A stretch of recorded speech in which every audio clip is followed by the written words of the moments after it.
একটি ছোট্ট সবুজ বাগান।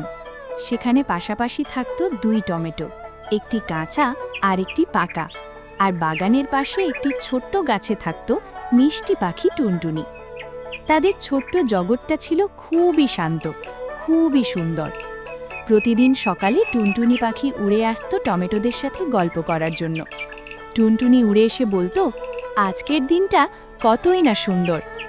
পাকা টমেটোটি মুচকি হেসে বলতো, তুমি না এলে তো আমাদের দিনটাই শুরু হয় না।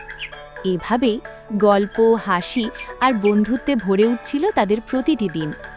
কিন্তু একদিন হঠাৎ একজন মানুষ এসে পাকা টমেটোটিকে ছিঁড়তে গিয়ে মাটিতে পড়ে গেল সে, আর নিঃশব্দে শেষ হয়ে গেল তার জীবন।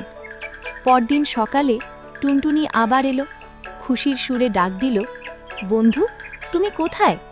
সে চারদিকে খুঁজতে লাগলো, ডাল থেকে ডালে, পাতার আড়ালে, কিন্তু তার প্রিয় বন্ধুটি আর কোথাও নেই।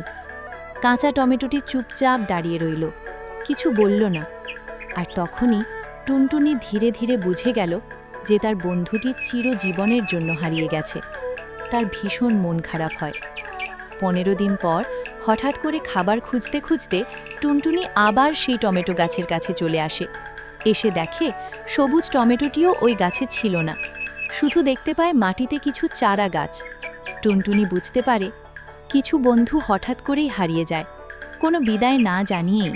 কিন্তু তাদের হাসি, তাদের কথা চিরদিন রয়ে যায় আমাদের স্মৃতিতে।